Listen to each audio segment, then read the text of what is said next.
أعوذ بالله من الشيطان الرجيم بسم الله الرحمن الرحيم الحمد لله والصلاة والسلام على رسول الله وعلى آله وصحبه ومن والاه أما بعد فقد قال الله سبحانه وتعالى في القرآن الكريم بسم الله الرحمن الرحيم إن الله وملائكته يصلون على النبي يا أيها الذين آمنوا صلوا عليه وسلموا تسليما اللهم صل على سيدنا محمد وعلى آل سيدنا محمد وبارك وسلم قال الله سبحانه وتعالى في القرآن الكريم ولقد جئناهم بكتاب فصلناه على علم هدى ورحمة لقوم يؤمنون صدق الله مولانا العظيم وصدق رسوله النبي الحبيب الكريم উপস্থিত knowledge and wisdom এলম হিকমতের আজকের এই তৃতীয় সেমিনারে কুমিল্লাতে অনুষ্ঠিত আজকের এই তৃতীয় সেমিনারে সম্মানিত সভাপতি আমাদের পরম শ্রদ্ধেয় বিভিন্ন দরবারের রিপ্রেজেন্টেটিভ পীর সাহেবগণ, সম্মানিত উলামায়ে কেরাম, অসংখ্য মাদ্রাসার অধ্যক্ষ উপাধ্যক্ষ মুহাদ্দিসগণ এখানে উপস্থিত রয়েছেন। আমি প্রথমত আপনাদের সশ্রদ্ধ চিত্তে আমি আপনাদের প্রতি সম্মান জানাচ্ছি এবং যারা আমাদের ভাইয়েরা দূর দূরান্ত থেকে এসছেন, যারা আয়োজন করেছেন, যারা যেখান থেকে বসে আমাদেরকে দেখছেন, আমরা সকলের প্রতি সশ্রদ্ধ সালাম রাখছি। আসসালামু আলাইকুম ওয়া রাহমাতুল্লাহি তাআলা ওয়া বারাকাতুহু। আমরা গত বছর থেকে নলেজ অ্যান্ড উইজডম এই শিরোনামে আমাদের একটা প্ল্যান ছিল যে পুরা বাংলাদেশ ব্যাপী আমরা প্রত্যেকটা জায়গায় অন্তত একটা করে হলো সেমিনার করব নলেজ অ্যান্ড উইজডমের শিরোনামে। আমাদের উদ্দেশ্য হচ্ছে এই যে তরুণ প্রজন্ম, এই তরুণ প্রজন্মের মনুষ্যত্ব বিকশিত হয় এমন জ্ঞান ভিত্তিক, যেই জ্ঞান আমার নবী সাল্লাল্লাহু আলাইহি ওয়াসাল্লাম আমাদের জন্য রেখে গেছেন, সেই জ্ঞান ভিত্তিক একটা প্রজন্ম তৈরি করা, একটা সচেতনতা তৈরি করা। এবং তারই ধারাবাহিকতায় আমরা প্রথম একটা সেমিনার করেছিলাম ইসলামিক ফাউন্ডেশনে। তখন আমরা জ্ঞান কি, জ্ঞান কাকে বলে, জ্ঞান কিভাবে অর্জিত হয়, সেই বিষয়গুলো নিয়ে আলোচনা করেছি। আজকের আমাদের ওই সেমিনারের ধারাবাহিকতায় আজকের আমরা যে বিষয়টা নির্ধারণ করেছি সেটা হবে ইসলামী শিক্ষা ব্যবস্থা। আমি বিষয়টাকে একেবারে সরল সোজা করেছি যাতে আমাদের বুঝতে অসুবিধা না হয়। এটা এমনিতে অন্য শিরোনামে নির্ধারণ ছিল, কিন্তু আমি চাচ্ছিলাম এটাকে আমি একটা প্লেন শিরোনামে রাখি যাতে আমাদের প্রত্যেক শ্রোতা বুঝতে পারে বিষয়গুলা। আপনারা জানেন, আমি শুরুতেই বলে নিই, এটা একটা সেমিনার। সেমিনারের মধ্যে পেপার সাবমিট করতে হয়, একটা নির্দিষ্ট পেপার থাকে, সেই পেপারের আলোকে আলোচিত হয়। সেমিনারের যিনি স্পিক করেন, মানে স্পোক পারসন হন, উনি ওই সাবজেক্টের আলোকে আলোচনা করেন। কিন্তু আমি দুঃখের সাথে অ্যাপোলজি করে নিচ্ছি আগ থেকে, যেহেতু অসম্ভব ব্যস্ততার মধ্যে আমরা হবিগঞ্জ থেকে আসতেছি, আমি যে কথা বলবো ওই মুডেও নাই, শারীরিক ওই অবস্থাও নাই, এত সফর হচ্ছে। সেই কারণে আমি প্রথমে আপনাদের কাছে ক্ষমা চেয়ে নিচ্ছি, আমরা কোনো পেপার লিখতে পারি নাই। তবে আমরা চেষ্টা করব ভবিষ্যতের আমাদের সেমিনারগুলো সময় করে আমরা যাতে একেবারে প্রপার সেমিনার বলতে যেটা বোঝায়, এটা আমি আপনাদের কাছ থেকে আগ থেকে অ্যাপোলজি করে নিচ্ছি। আমি শ্রোতা যেহেতু বিভিন্ন ব্যাকগ্রাউন্ডের, তা আমরা বিষয়টাকে আমাদের আজকের টপিকগুলোকে অনেক রেশনাল রাখবো না, আবার অনেক ট্রেডিশনালও করব না। আমরা চাইবো যে কম্বিনেশন করার জন্য রেশনালিটি, ট্রেডিশনালিটি অ্যান্ড স্পিরিচুয়ালিটি, তিনটার মধ্যে কম্বিনেশন করে যেন আমরা কিছুটা হলো ইন্টারেস্ট পাই। আমরা শুরুতে আজকের এই সেমিনারে আমরা আসলে কি জন্য একত্রিত হয়েছি বা আমাদের উদ্দেশ্য কি, আমরা কি জিনিস জানতে পারবো। আমাদের কথা যখন শেষ হবে আমরা দুইটা বিষয়ের উত্তর পাব। একটা বিষয় হবে ইসলামী শিক্ষা ব্যবস্থা বলতে আমরা আসলে কি বুঝি, বেশ কিছুদিন আগে বলতে করোনারও আগে বর্তমান বিশ্বের অনেক বড় সুফি গবেষক, ওয়েস্টার্ন কান্ট্রিতে অনেক বড় নাম, যাকে ওয়েস্টার্ন কান্ট্রিতে ইন্টেলেকচুয়ালের কাতারে ধরা হয়, আমাদের শ্রদ্ধাভাজন শেখ, উস্তাদ, মুর্শিদ, মুরব্বী যাই বলি, ক্যামব্রিজ বিশ্ববিদ্যালয়ের সম্মানিত অধ্যাপক এবং ক্যামব্রিজ যেই ওয়েস্টার্ন কান্ট্রির সবচেয়ে অ্যামেজিং মসজিদ যেটা, ওই মসজিদের সম্মানিত খতিব স্যার ডক্টর আব্দুল হাকিম মুরাদ সাহেব। দোয়া করি আল্লাহর দরবারে মাওলাই করিম যেন স্যারের হায়াতের মধ্যে লক্ষ কোটি বরকত দান করেন। আপনারা হয়তো অনেকে চিনেন না, আমাদের দুর্ভাগ্য হচ্ছে আমরা আমাদের হিরোদেরকে চিনি না। উনি রিভার্টেড মুসলিম, মানে ইসলাম কবুল করেছেন, অরিজিনালি ইংলিশ লোক, ইসলাম কবুল করেছেন বেশ কিছুদিন, 80-90 এর মাঝখানে। সুফি গবেষক এবং অনেক বড় আল্লাহওয়ালা, আমার দৃষ্টিতে একজন জিন্দা আল্লাহর ওলি, সোহবতের তাসির অনেক ভালো লেখাপড়া জানেন। একটা সেমিনারে উনি কথা বলেছিলেন, how Islamic our Islamic studies are, মানে আমাদের ইসলামিক স্টাডিজ যেটাকে আমরা নাম দেই সেটা কতটুকুন ইসলামিক। তো আমি ওখান থেকে কিছু জিনিস নিয়ে আজকে আমরা আপনাদের সাথে শেয়ার করতে চাচ্ছি যে ইসলামী শিক্ষা ব্যবস্থা বলতে আমরা আসলে কি বুঝাই। দ্বিতীয় হচ্ছে শিক্ষা ব্যবস্থা, অথবা আপনি যখন আমি কি পড়াবো আমাদের ছেলেদেরকে, আমরা যখন সিলেবাস তৈরি করব, স্কুল লেভেলে হোক, কলেজ লেভেলে হোক, ইউনিভার্সিটি লেভেলে হোক, জাতীয় পর্যায়ে হোক, সরকার লেভেলে হোক, আমি যখন সিলেবাস তৈরি করব, তো আমি কার জন্য সিলেবাস তৈরি করতেছি? মানুষের জন্য।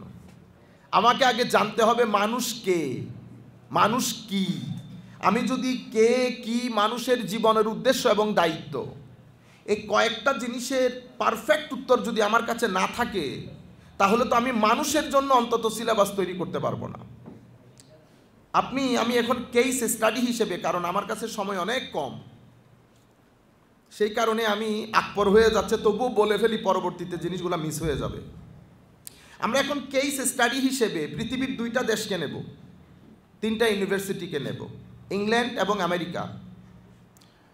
ইংল্যান্ডের মধ্যে অক্সফোর্ড বিশ্ববিদ্যালয় আছে, ক্যামব্রিজ আছে, আমেরিকার মধ্যে হার্ভার্ড আছে, MIT আছে। এগুলা পৃথিবীর সবচেয়ে নামকরা বিশ্ববিদ্যালয়।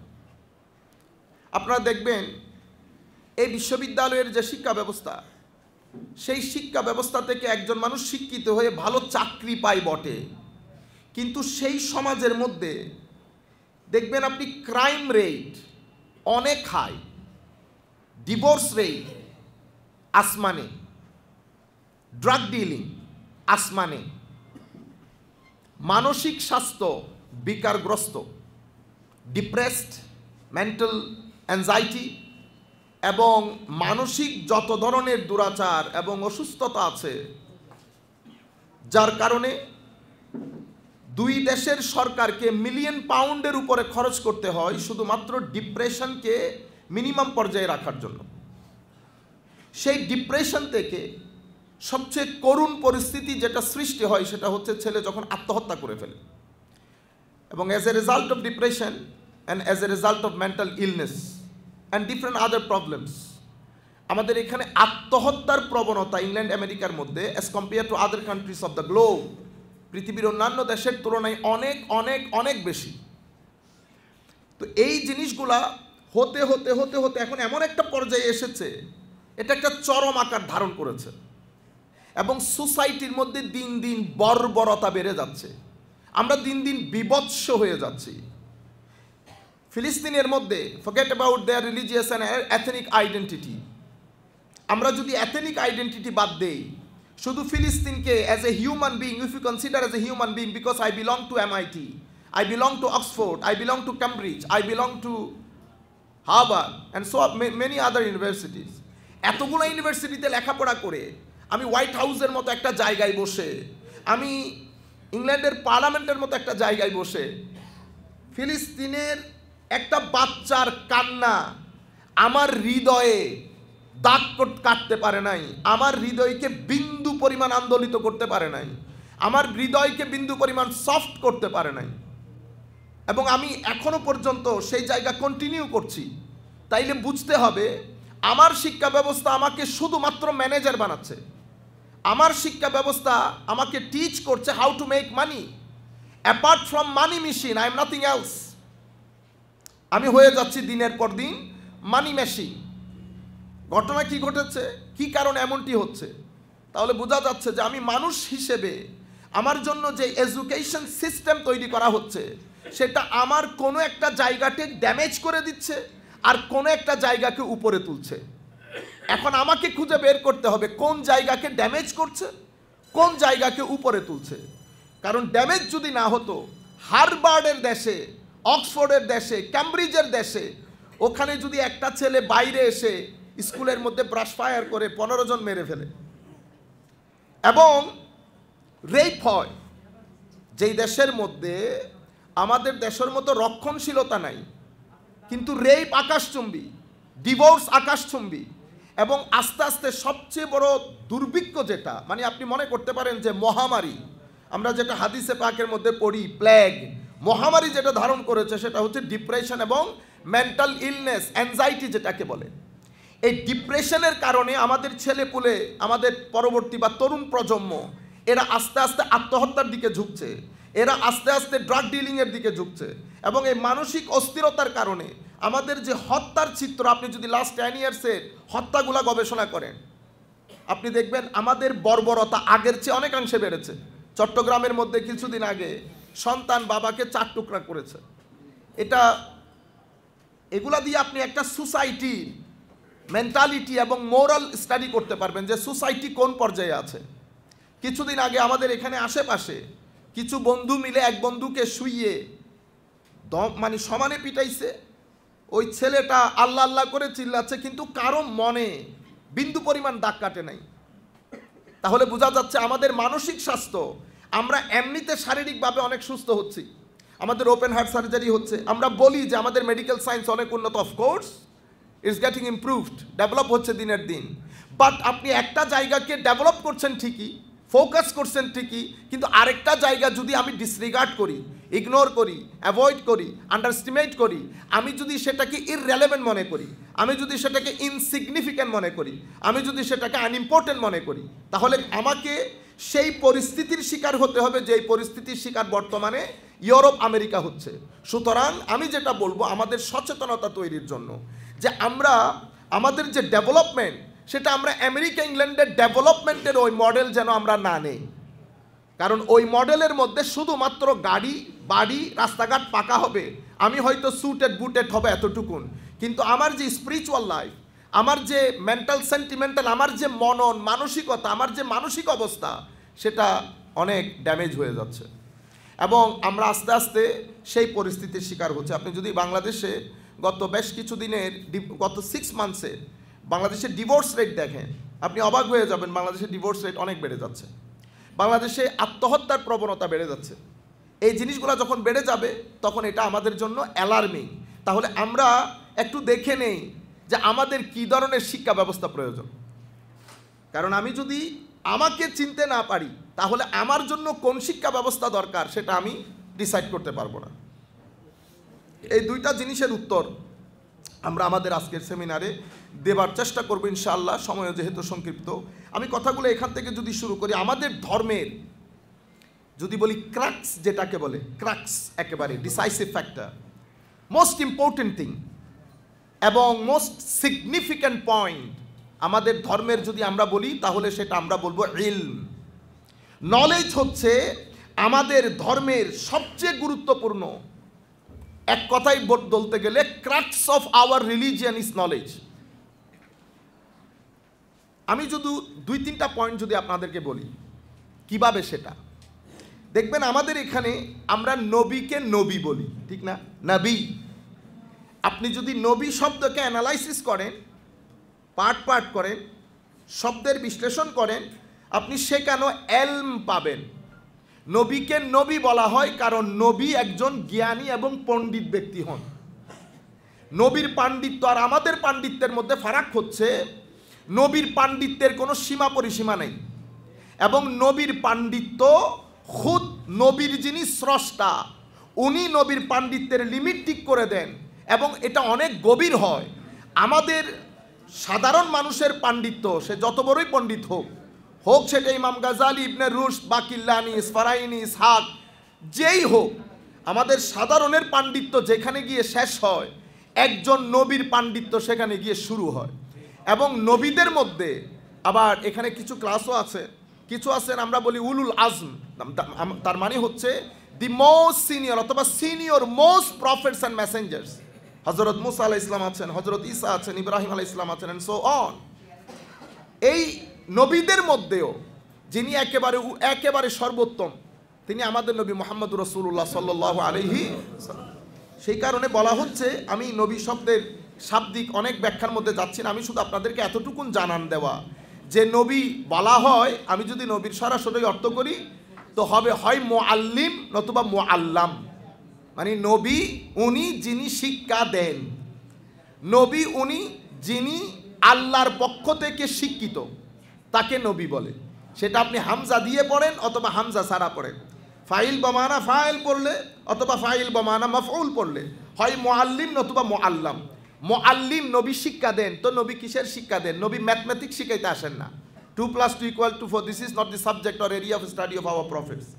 নবী শিক্ষা দেন মানে আমার দৃষ্টিতে যেই জিনিসগুলো আসে না, যেগুলো অসীম, যেগুলোর কোনো সীমা পরিসীমা নাই, যেগুলো একজন ব্যক্তির বিবেক কখনো গ্রহণ করতে পারে না, এমন প্রত্যেকটি বিষয়ের, যেগুলোকে আমরা আমাদের ভাষায় বলি গায়েব, এলমে গায়েব বা আনসিন, ওই জ্ঞান নবী আমাদেরকে শিক্ষা দেন। বিদায় নবীকে বলা হয় গায়েবের এলম শিক্ষাদানকারী। মানে অদৃশ্যের জ্ঞান যিনি আমাদেরকে বলে দেন, অদৃশ্যের জ্ঞানে যিনি আমাদেরকে জ্ঞানী করেন, তাকে নবী বলে। নবীর পরে যদি আমরা আরেকটা শব্দের দিকে দৃষ্টি দেই, সেটা হচ্ছে কুরআন। অনেক লম্বা কথা, আমি এখানেও শব্দের শাব্দিক অনেক বিশ্লেষণের মধ্যে যাচ্ছি না। আপনি যদি কোরআন শব্দের মধ্যে দেন, তো কোরআন শব্দ নিয়ে দুইটা কথা আছে। একটা হচ্ছে কোরআন শব্দের কোনো মূল শব্দ নাই, আরেকটা হচ্ছে কোরআন শব্দের মূল শব্দ আছে। কোরআন শব্দের বেশিরভাগ উলামায়ে কেরাম, বেশিরভাগ বলতে শুধু মেজরিটি বললে ভুল হবে, আমরা বলবো overwhelming majority of the Muslim scholars, মুসলমানদের সংখ্যা গরিষ্ঠ উলামায়ে কেরাম বলেছেন কোরআনের একটা নির্দিষ্ট মূল শব্দ আছে। মূল শব্দটা 4টা হতে পারে, আমরা এখানে শুধু একটাই বলি, আমাদের রেলেভেন্স যেহেতু একটার সাথে। কারা আমানি, কারার সাথে কোরআনের সম্পর্ক কি? কারা আমানি জামা মানে একত্রিত করা। যেমন কারা আলমা ফিল আলাল হাউদ, আপনি যখন পানির ট্যাঙ্কের মধ্যে পানি জমা করেন, এখানে কারা শব্দটা ব্যবহার হয়। তাইলে কারা তথা জামা, একত্রিত করা, একীভূত করা। বলে এটার সাথে কোরআনের সম্পর্ক কি? কোরআনের সম্পর্ক দুইটা হতে পারে, তার মধ্যে একটা হচ্ছে কুল কায়নাতে মাওলাই করিম যত জ্ঞান সৃষ্টি করেছেন, প্রত্যেক জ্ঞানকে আল্লাহ পবিত্র কোরআনের মধ্যে জমা করেছেন। সেই কারণে কোরআনকে কোরআন বলে। এবং এই মতামতের সপক্ষে পবিত্র কোরআনের বেশ কিছু আয়াতও আছে। আমার আল্লাহ রাব্বুল আলামিন ইরশাদ করেছেন, তিবিয়ানুন লিকুল্লি শাই লা রাতবিন ওয়ালা ইয়াবিসিন ইল্লা ফি কিতাবিম মুবিন। এটা আপনারা কি মাহফিল মনে করেছেন?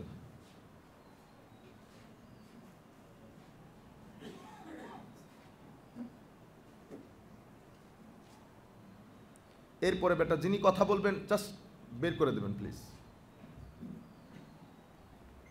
লা রাতবিন ওয়ালা ইয়াবিসিন ইল্লা ফি কিতাবিম মুবিন, মানে পবিত্র কোরআনের মধ্যে হেন কোনো জিনিস নাই যেটা কোরআনের মধ্যে জমা করা হয় না। তিবিয়ানুল লিকুল্লি শাই, অন্য আয়াতের মধ্যে বলেছেন ওয়াকুল্লা শাইইন ফাসসালনাহু তাফসিলা, ছিঁড়ে ছিঁড়ে আল্লাহ সবকিছু কোরআনে পাকের মধ্যে বর্ণনা করেছেন। তাইলে এখানেও এলম, নবীর মধ্যেও এলম। এরপরে কোরআনকে আপনি যদি শুরুতে পড়েন আলিফ লাম মিম যালিকা আল কিতাব। আল কিতাব কেন? এটা শুধু কিতাব না, এটা আল কিতাব, এটা একটা পরিপূর্ণ গ্রন্থ। এখানে আপনি যেই রাস্তা দিয়ে ঢুকবেন, আপনি যদি এখানে যদি ফিজিক্যাল সায়েন্স বুঝতে চান, আপনি যদি ন্যাচারাল সায়েন্স বুঝতে চান, বায়োলজি বুঝতে চান, এমব্রিওলজি বুঝতে চান, ইকোনমিক্স বুঝতে চান, ফিজিক্স কেমিস্ট্রি ম্যাথ যাই বুঝতে চান, আপনি এই কিতাবে যেই লাইন দিয়ে ঢুকবেন আপনাকে মনে হবে এটা আসলে আল কিতাব। এটা একটা জ্ঞান ভান্ডার, এটা একটা জ্ঞান ভান্ডার। আমি আপনাদের সুবিধার্থে বলছি, ইমাম রাজি তফসিরে রাজির মধ্যে অসাধারণ বিশ্লেষণ করেছেন এই বিষয়গুলো সম্পর্কে। এর পরবর্তীতে আমি আরেকটা শব্দ আপনাদেরকে যদি দেই সেটা হবে ইকরা। আপনি দেখেন আমার নবী সাল্লাল্লাহু আলাইহি ওয়াসাল্লাম এর মেসেজ যখন শুরু হচ্ছে, মানে আমার নবীর কাছে প্রথম মেসেজ এমন সমাজের মধ্যে পড়তে বলা হচ্ছে যেই সমাজের 15 লক্ষ মানুষের মাত্র 15 জন মানুষ লিখতে পড়তে জানতেন। সেই সমাজের মধ্যে আমার নবীর প্রতি আল্লাহ প্রেরিত যেই মেসেজ, সেই মেসেজের শুরু হচ্ছে রি। আজীব বিষয় না? যারা পড়তে জানতেন না, লিখতে জানতেন না, মানে হয় না সোসাইটি অফ ইগনোরেন্স, সোসাইটি একেবারে পরিপূর্ণরূপে ডার্ক একটা সোসাইটি, সেই সোসাইটির মধ্যে আল্লাহর পক্ষ থেকে প্রেরিত বাণীর শুরুই হচ্ছে রিড। আমি জাস্ট আপনাদেরকে ওই পয়েন্টটা বোঝানোর জন্য যে আমাদের ধর্মের ক্রাক্স হচ্ছে নলেজ, জ্ঞান। এবং আরও আশ্চর্যের বিষয় হচ্ছে পবিত্র কোরআনের মধ্যে এই যে প্রথম যে রেভেলেশন, সেই রেভেলেশনের মধ্যে আপনি দেখবেন পড়ার কথা বলা হচ্ছে, কলমের কথা বলা হচ্ছে। কলমের কথা কেন বললেন? আমার আল্লাহ আমাদেরকে ইনডাইরেক্টলি বলে দিতে চাচ্ছেন আমরা যেন প্রচুর পরিমাণে রিসার্চ করে কলম দিয়ে আমরা আমাদের জ্ঞানগুলোকে রেকর্ড করে রাখি। কলম দিয়ে আমরা কলম দিয়ে কি কাজ করি? কলম দিয়ে লিখে জিনিসপত্রগুলো রেকর্ড করি। আমি যদি ফার্দার রিসার্চ করতে চাই, এক্সপ্লোর করতে চাই, আমি নিজের ভিতরে রেখে দিলে তো জিনিসগুলো এক্সপ্লোর হবে না। নিজের ভিতরে রেখে দিলে রিসার্চ হবে না। আপনি রিসার্চ করেন আর এক্সপ্লোর করেন, যাই করবেন, আপনাকে কলমের শরণাপন্ন হয়ে কলম দিয়ে ওই জ্ঞানকে রেকর্ড করে রাখতে হবে। এই 4-5টা যে আয়াত, ইকরা বিসমি রাব্বিকাল্লাযী খালাক, খালাকাল ইনসানা মিন আলাক, ইকরা ওয়া রাব্বুকাল আকরামুল্লাযী আল্লামা বিল কলম, আল্লামাল ইনসানা মা লাম ইয়ালাম। 5টা আয়াতের মধ্যে আপনি আমার আল্লাহ বেশ কিছু পয়েন্ট এই 5টা আয়াতের মধ্যে আল্লাহ আমাদেরকে জানান দিচ্ছেন। প্রথম যেটা আল্লাহ বলেছেন, জোর দিচ্ছেন রিডিংয়ের উপর। আচ্ছা, তা আমাদের রিডিংটা কেমন হবে সেটাও আল্লাহ পবিত্র কোরআনের ওই আয়াতের মধ্যে, আমরা আমাদের সিলেবাস কিভাবে তৈরি করব, আমাদের সিলেবাসের প্রাণ কীরকম হবে সেটাও আল্লাহ সেখানে জানান দিয়েছেন। কি বলেছেন? ইকরা বিসমি রব্বিক। আমরা পড়ব, যেটাই পড়ি, সায়েন্স পড়ি, আর্টস পড়ি, কমার্স পড়ি, ম্যাথস পড়ি, ইকোনমিক্স, হোয়াটসোএভার, যেটাই আমরা পড়ব, আমাদের শিক্ষা ব্যবস্থার মূল প্রাণের স্পন্দন হবে ইসমে রব্বিক, আল্লাহ। আমাদের ভিতরে যদি আমাদের শিক্ষা আমাদেরকে আমাদের স্রষ্টার অ্যাওয়ারনেস দিতে না পারে, তাইলে সেটা কখনো ইসলামী শিক্ষা ব্যবস্থা হবে না। মনে রাখবেন, আমি যখন বলবো ইসলামী শিক্ষা ব্যবস্থা, ইসলামী শিক্ষা ব্যবস্থা শুধুমাত্র মুসলমানদের জন্য না। ইসলামী শিক্ষা ব্যবস্থা যেই কোনো সমাজের মধ্যে আপনি অ্যাপ্লাই করতে পারবেন। ইসলামী শিক্ষা ব্যবস্থা বলতে আমি কখনো এটা বোঝাচ্ছি না যে এখানে শুধু হালাল হারাম, আপনি শরীয়ত, তরিকত, মারেফত এগুলা পড়ানোর নাম ইসলামী শিক্ষা ব্যবস্থা, সেটা বলতেছি না। ইসলামী শিক্ষা ব্যবস্থা আরও ডিপের একটা জিনিস, সেটা আমি আপনাদেরকে বলছি। তবুও বলে ফেলি, পরবর্তীতে আমি জানি না আমাদের সময় হচ্ছে কিনা। যেই শিক্ষা, কলেজে পড়েন, ইউনিভার্সিটিতে পড়েন, ডাক্তার হন, সায়েন্টিস্ট হন, আপনি যেই হবেন, আপনার শিক্ষা ব্যবস্থা যখন আপনার ভিতরে গড অ্যাওয়ারনেস দান করবে, এক। দ্বিতীয় বিষয় হচ্ছে আপনি কি, আমি কি শুধুমাত্র শরীর? না, আমি শুধুমাত্র শরীর না, আমি শরীর, মন, অনেক কিছুর সমন্বয়ে আমি মানুষ। সুতরাং আপনি যখন আমাকে শিক্ষা দিবেন, আমার শিক্ষা ব্যবস্থা আমার শরীরে ভিতরে বাহিরে যত অঙ্গ আছে প্রত্যেক অঙ্গকে যদি অ্যাওয়ারনেস না দেয়, তাহলে সেটাকে আমরা ইসলামিক শিক্ষা বলবো না। তাইলে আমরা ওয়েস্টার্ন কান্ট্রির শিক্ষা, অক্সফোর্ড এবং আজহার বিশ্ববিদ্যালয়, 2 বিশ্ববিদ্যালয়ের শিক্ষা ব্যবস্থার মধ্যে ফারাক কোন জায়গায় হয়ে যাচ্ছে? এক শিক্ষা ব্যবস্থা আপনাকে শুধু মানি মেশিন বানাচ্ছে, এক শিক্ষা ব্যবস্থা আপনার জীবনে আমাদের যে moral side, ethical side, social side, spiritual side, মানে আমার শিক্ষা আমাকে ডেভেলপ করতে হবে এই 4-5টা ডাইমেনশন থেকে। আমি যেটাই পড়ি, ম্যাথ পড়ি, কেমিস্ট্রি পড়ি, বায়োলজি পড়ি, আমার মোরাল সাইড, আমার এথিক্যাল সাইড, আমার স্পিরিচুয়াল সাইড, আমার সোশ্যাল সাইড, এই কয়েকটা সাইড যদি, এই ডাইমেনশন যদি একসাথে ডেভেলপ না হয়, তাহলে আমি ইমব্যালেন্সড হয়ে যাব। আপনি আমাকে যে কোনো মূল্যে ব্যালেন্স রাখতে হবে। আমার আল্লাহ সেই কারণে বলেছেন, লাকাদ খালাকনাল ইনসানা ফি আহসানি তাকওয়িম। আমি ইনসানকে জাহেরে বাতেনে, ইন অ্যান্ড আউটে আজীব এক কম্বিনেশন করে সৃষ্টি করেছি। ফেরেশতারা যখন বলেছে মাওলা ওনাকে এদেরকে আপনি সৃষ্টি করিয়েন না, কেন সৃষ্টি করব না? কারণ ফেরেশতাদের দৃষ্টি ছিল যে ইতোপূর্বে জিন ছিল, জিন আছে, জিন যেহেতু আগুনের তৈরি, তারাও পৃথিবীতে শুধু দুর্ঘটনাই ঘটিয়েছে। এখন মানুষের সৃষ্টির মধ্যে যে ইনগ্রেডিয়েন্টগুলা, আমরা যখন অ্যান্টিবায়োটিক তৈরি করি, আমাদের ডাক্তাররা ভালো বুঝবেন, অ্যান্টিবায়োটিকের মধ্যে অনেক ইনগ্রেডিয়েন্ট থাকে। সব ইনগ্রেডিয়েন্টের মধ্যে যদি রেলেভেন্ট প্রপোর্শনের যেটা, সব কিছু একেবারে পরিমাণ মতো না ঢালেন, তাহলে তো এটা অ্যান্টিবায়োটিক হবে না, এটা অন্য কিছু হবে।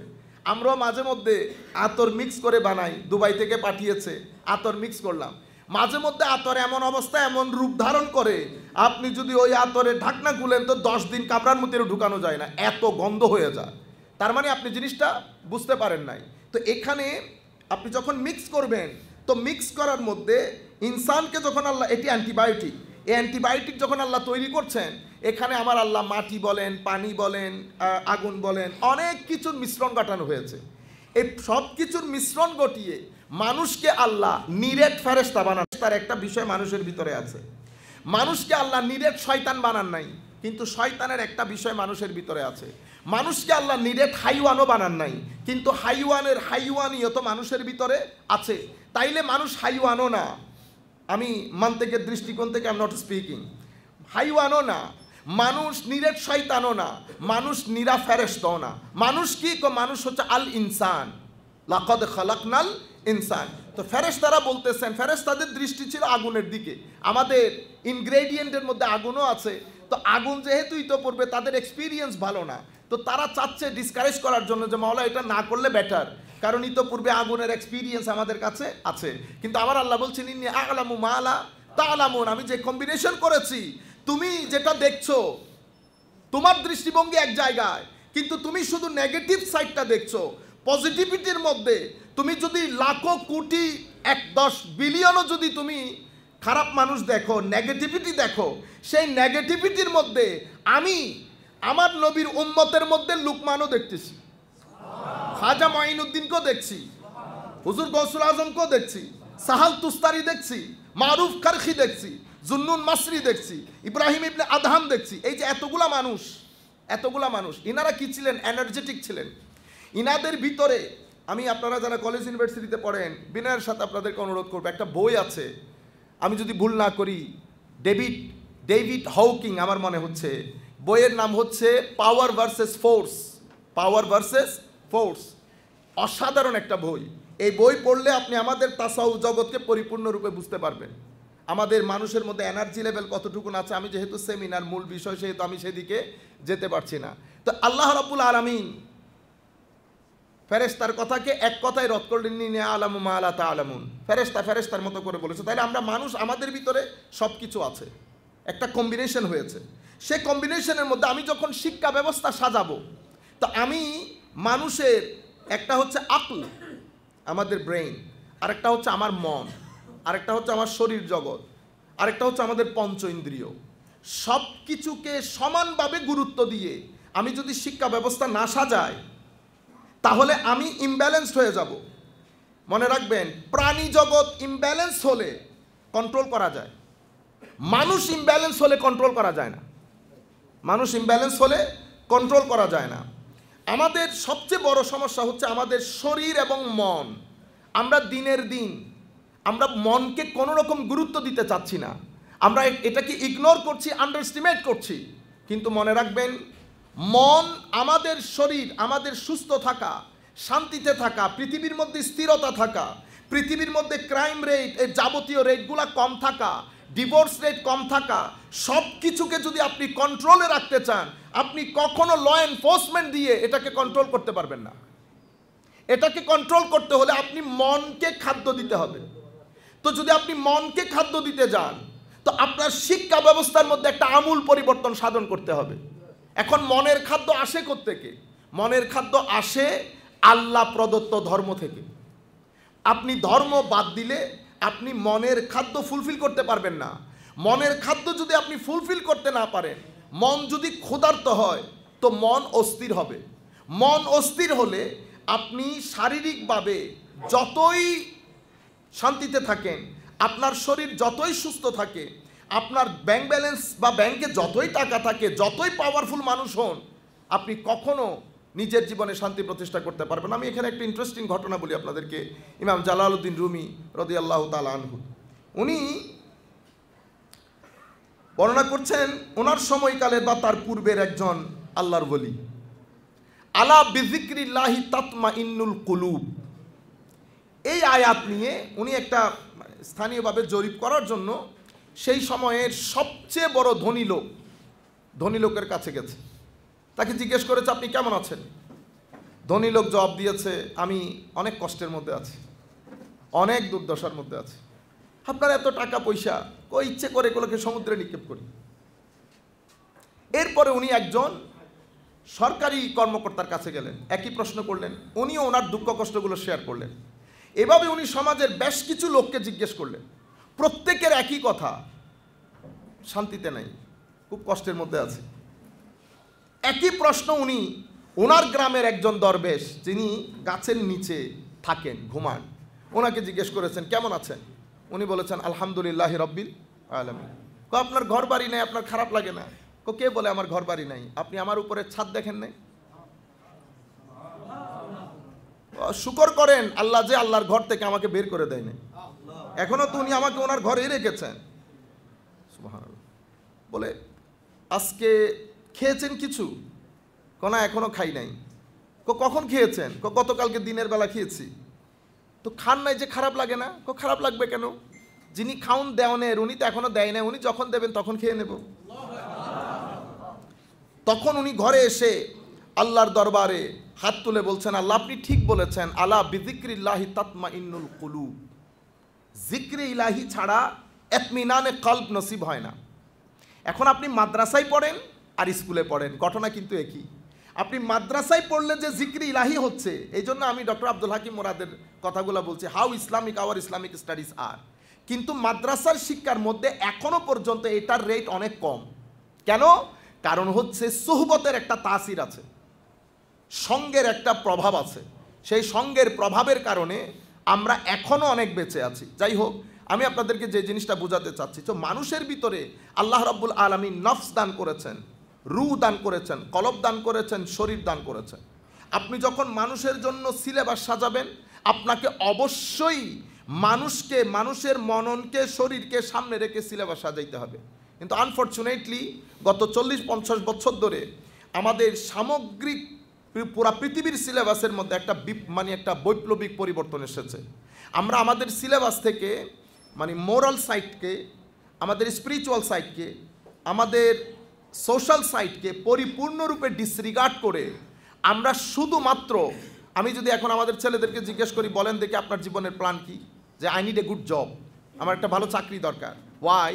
Because I need money. এই ছাড়া আপনি আমাদের ছেলেদের কাছে অন্য কোনো উত্তর পাবেন না। পৃথিবীতে গত 5-6 বছরে যতগুলো সার্ভে হয়েছে মানুষের উদ্দেশ্য জানার জন্য, প্রত্যেক ছেলের উদ্দেশ্য I need a good car, specially western কান্ট্রিতে হচ্ছে I need a good car, I need a good house, I need মানি। এটা পৃথিবীর জন্য অনেক অ্যালার্মিং। কিন্তু আনফর্চুনেটলি আমরা যারা পৃথিবীর জন্য পলিসি বানাই, জাতীয় এবং আন্তর্জাতিকভাবে, আমরা যে কোনোভাবে চেষ্টা করি এই জিনিসগুলোকে ইগনোর করার জন্য, যে কোনোভাবে চেষ্টা করি এই জিনিসগুলোকে আন্ডারএস্টিমেট করার জন্য, যেন পৃথিবীকে জানানো না হয়। এটা পৃথিবীর জন্য, একটা জাতির জন্য অনেক বেশি অ্যালার্মিং। কেন? কারণ আমার জীবনের পারপাস যদি আপনি আমার কাছ থেকে সরিয়ে ফেলেন, আমার পারপাস যদি শুধু টাকা বানানো হয়, তাহলে তো আমি মানুষের সমাজে থাকতে পারবো না। কেন? কারণ মানুষের সমাজে থাকতে হলে দুইটা জিনিস অতীব গুরুত্বপূর্ণ। আপনি মনে করতে পারেন this is die hard situation, do or die situation, you must do it. আপনি এটা ছাড়া বাঁচতে পারবেন না। একটা হচ্ছে আপনাকে অবশ্যই অন্যকে সহযোগিতা করতে হবে। আপনি যদি অন্যকে সহযোগিতা না করেন, আপনি মানুষের সমাজে বসবাস করা সম্ভব হবে না। কোনো একটা জায়গায় আমরা ইমব্যালেন্সড হব, অতঃপর সমাজের মধ্যে ড্যামেজ তৈরি হবে। কেন? কারণ আমার আল্লাহ ফাইন্যান্সিয়ালি, জ্ঞানগতভাবে, অর্থনৈতিকভাবে, শারীরিকভাবে এবং সামাজিকভাবে আল্লাহ মানুষকে এক স্ট্যাটাসের করেন নাই, আল্লাহ মানুষকে 2 স্ট্যাটাসের করেছেন। এখানে আমরা 2 ধরনের পরীক্ষা দিচ্ছি, সব আল্লাহর বান্দা, কিন্তু সবার প্রশ্ন এক ধরনের না। কেউ আমরা পরীক্ষা দিচ্ছি ধৈর্যের, যাদের কাছে ফ্যাসিলিটি অপেক্ষাকৃত কম, তারা ধৈর্যের পরীক্ষা দিচ্ছে। আর আমরা কেউ পরীক্ষা দিচ্ছি কৃতজ্ঞতার, যেটাকে আমরা শুকর বলি। যাদের কাছে আমাদের জীবনের ফ্যাসিলিটি, জীবন উপকরণ যেগুলা, সেগুলো প্রয়োজনের তুলনায় বেশি আছে, আমরা পরীক্ষা দিচ্ছি শুকরের। শুকর এবং সবর একটা জাতি, একটা দেশে কখনো ব্যালেন্সড ওয়েতে চলতে পারবে না যদি সবর একটু উপরে না উঠে, শুকর একটু নিচে না আসে। শুকর যদি শুকরের মতো করে চলে, তো সবরের এখানে একটা রাগের, বিদ্রোহের, ক্ষোভের তৈরি হবে, সমাজের মধ্যে ইমব্যালেন্স তৈরি হবে। আপনি সবরকে একটু উপরে তুলতে হবে, এই কাজটা করবে শুকর। শুকরকে যেহেতু আল্লাহ কোরআনে পাকের আয়াত সেরকম, আওয়ালাম ইয়ারাউ আন্নাল্লাহ ইয়াবসুতুর রিজকা লিমান ইয়াশাউ ওয়া ইয়াকদির ইন্না ফি যালিকা লাআয়াতিন লিকওমি ইউমিনুন। আমার আল্লাহ বলছেন, তুমি যে পৃথিবীর মধ্যে এই যে একজনের বেশি প্রয়োজনের তুলনায় একজনের কম, এটা দেখছো, এটা ডিভাইন প্ল্যান, এটা এমনিতে হয়ে যায় নাই, এটার পেছনে ডিভাইন প্ল্যান আছে, আল্লাহর উদ্দেশ্য আছে। এরপরে আল্লাহ রাব্বুল আলামিন আমাকে ব্যালেন্স তৈরি করার জন্য বলছেন, ফাআতি যাল কুরবা হাক্কাহু আল মিসকিনা ওয়া ইবনাস সাবিল যালিকা খায়রুল লিল্লাযিনা ইউরিদুনা ওয়াজহাল্লাহ। এখন তুমি যদি চাও যে এখানে ব্যালেন্স তৈরি করে রাখবে, তো তোমাদের মধ্যে যাদের ফ্যাসিলিটি অপেক্ষাকৃত বেশি, সেই যেন অবশ্যই গরিব অসহায় জনতার জন্য, তাদের আত্মীয় স্বজনের জন্য খরচ করে। যালিকা খায়র, এটা তাদের জন্য মঙ্গল। এখন আমরা মঙ্গলকে নিয়ে যাই কোথায়? কবরে। আমরা মঙ্গলকে নিয়ে যাই হাসরে। আমরা জাতিকে বুঝাই মঙ্গল মানে শুধু কবর, শুধু হাসর না। আপনি দুনিয়া এখনো জান নাই, কবরে কখন যাবেন? দুনিয়ার জীবনে মঙ্গল সাধিতে হবে। যার দুনিয়ার জীবন মঙ্গলময় হবে, তার কবরের জীবনও মঙ্গলময় হবে। আমার নবী সাল্লাল্লাহু আলাইহি ইসলামের আনিত দিন এত ড্যাড দিন না যে এটা যাবতীয় কার্যক্রম শুরু করবে মওতের পরে, না, এখানে মৃত্যুর আগেও জীবন আছে। মনে রাখবেন, আমাদের শিক্ষা ব্যবস্থার উপর নির্ভর করছে আমাদের হায়াতের তৈয়বা কিনা। আপনি যদি শিক্ষা ব্যবস্থাকে যদি আমি এভাবে সাজাতে না পারি, আমি আমার হায়াতকে হায়াতের তৈয়বা বানাতে পারবো না। তাহলে আমি আপনাদেরকে যে জিনিসটা বোঝাতে চাচ্ছিলাম, যে আমি সিলেবাস তৈরি করার ক্ষেত্রে তাওহীদ আমার শিক্ষার জান ও প্রাণ। আপনি যদি তাওহীদকে পরিপূর্ণ গুরুত্ব না দেন, তাহলে শিক্ষা ব্যবস্থার মাধ্যমে আপনি শুধু মানি মেশিন তৈরি করবেন, তাকে মানুষ বানাইতে পারবেন না। শিক্ষা ব্যবস্থার মাধ্যমে I want to make you human being, I don't need to make you money machine. আমি আপনাকে মানুষ হিসেবে তৈরি করব, মানি মেশিন হিসেবে না। আপনি যদি মানুষকে মানুষ হিসেবে তৈরি করতে চান, অবশ্যই আপনার ভিতরে তাওহীদের নূর লাগবে। মানে আমি একজনের পক্ষ থেকে এসেছি, উনি আমাকে বানিয়েছেন, ওনার নির্দিষ্ট একটা উদ্দেশ্য আছে। তাওহীদ মানে শুধু লা ইলাহা ইল্লাল্লাহ মুহাম্মাদুর রাসূলুল্লাহ না, এটা তো আপনার মৌখিক স্বীকৃতি।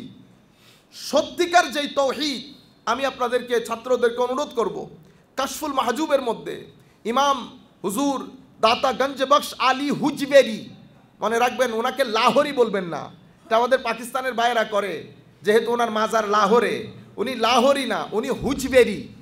তো যেহেতু আফগানের হুজরে শহরে ওনার জন্ম, তো উনি ওনার কিতাবের মধ্যে কাশফুল মাহজুবের মধ্যে তাওহীদ বিষয়ক বর্ণনা দিয়েছেন, অ্যামেজিং বর্ণনা। তাওহীদ বলে কাকে? আসল তৌহিদবাদী জনতাকে।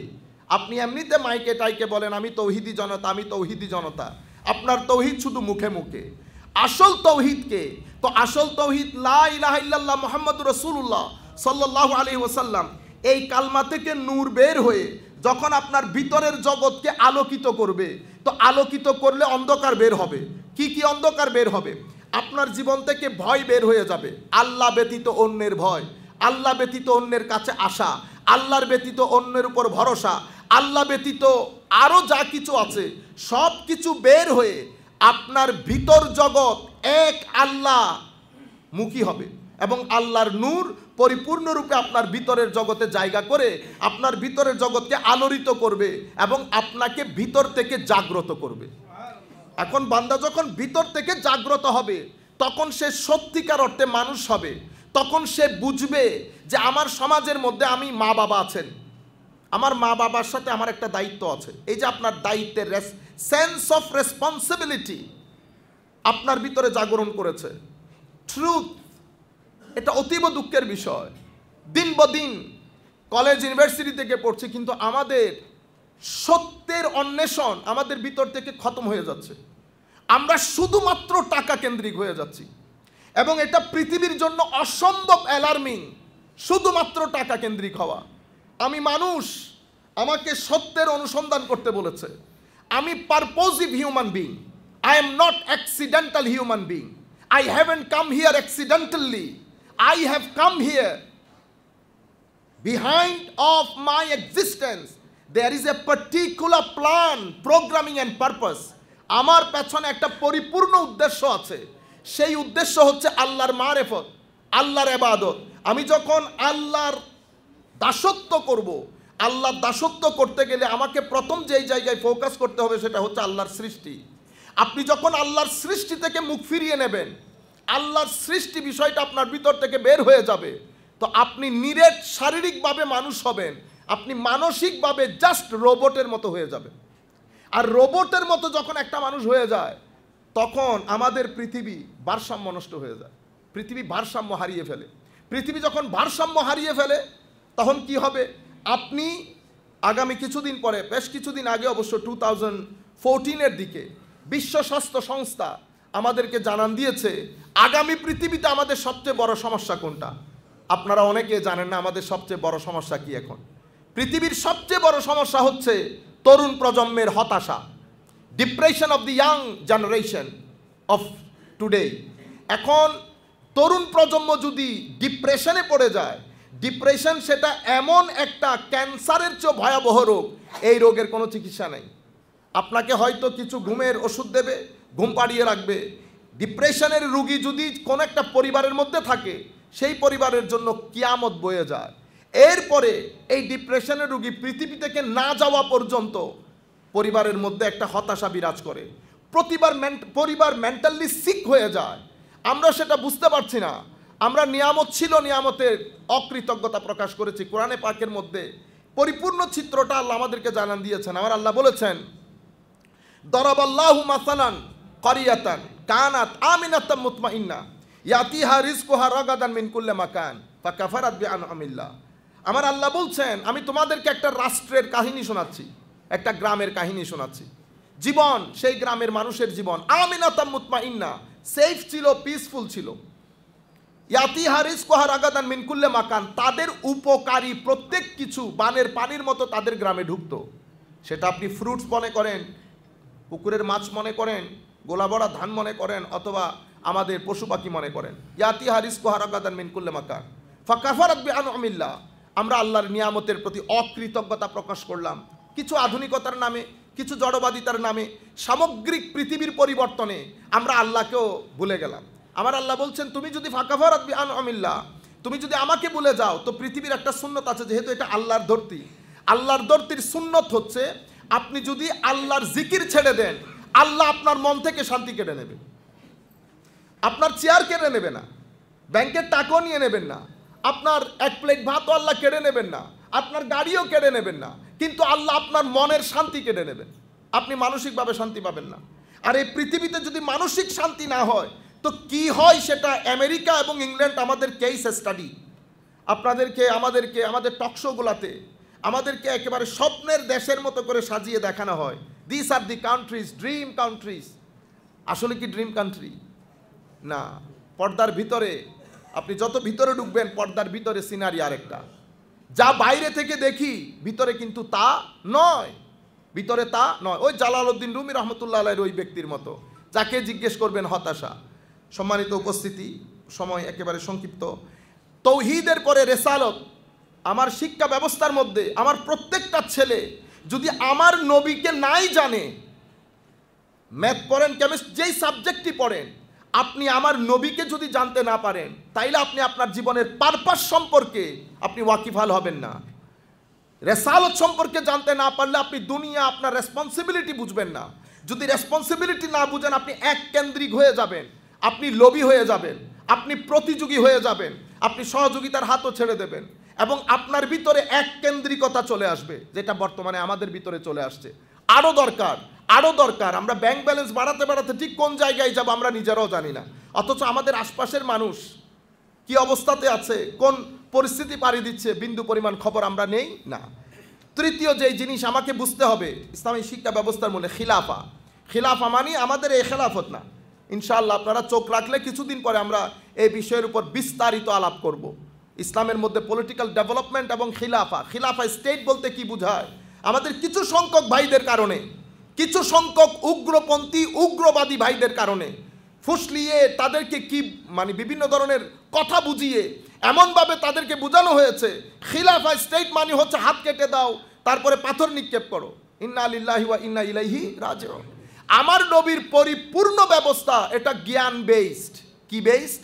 জ্ঞান বেসড। এখানে মূর্খতার, এখানে উগ্রতার দূর দূর পর্যন্ত কোনো সম্পর্ক নাই।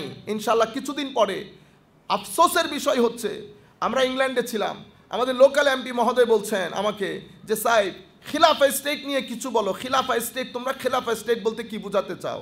উনি আমাকে বলতেছেন, আমাকে যেটা বোঝানো হয়েছে খিলাফা স্টেট মানে শরিয়া ল, শরিয়া ল মানে হচ্ছে হাত কেটে দাও, শরিয়া ল মানে পাথর নিক্ষেপ করো। তা আমি তারে জিজ্ঞেস করেছিলাম যে আপনি যেই ব্যক্তি আপনাকে বলেছে, আপনি তাকে জিজ্ঞেস করেন নাই যে তোমার নবীর 23 বছরের জিন্দেগিতে কয় ব্যক্তির হাত কাটা হয়েছে? তোমাদের নবীর 23 বছরের জিন্দেগি, সাহাবায়ে কেরাম, তোমাদের নবীর যারা রাইটলি গাইডেড খেলি, যাদেরকে আমরা খেলাফতে রাশেদা বা খুলাফায়ে রাশেদিন বলি, তাদের এই 4 জনের 33 বছরের, 5 জনের 33 বছরের জীবনে কয়জনের হাত কেটেছে, কয়জনকে পাথর নিক্ষেপ করেছে? তুমি কখনো চিন্তা করো নাই মুহাম্মদ সাল্লাল্লাহু আলাইহি ওয়াসাল্লামের পরে হযরত Abu Bakr was the first caliph, how he was elected, was he elected or selected? ও বলতেছে আই হ্যাভ নো আইডিয়া, আমার কোনো আইডিয়া নাই। আমাকে বলা হয়েছে খিলাফা মানে হচ্ছে থ্রো স্টোন অ্যান্ড কি বলে এটাকে, এই যে ক্যাপিটাল ল এক্সিকিউট করো, ক্যাপিটাল ল এক্সিকিউট করে জাস্ট হেড অফ করো, মানে মাথা কেটে। আপনি জাতিকে কোথায় নিয়ে যাচ্ছেন দেখেন। আমার নবী সাল্লাল্লাহু আলাইহি ওয়াসাল্লাম কি করলেন আর আপনি জাতিকে কি বুঝালেন?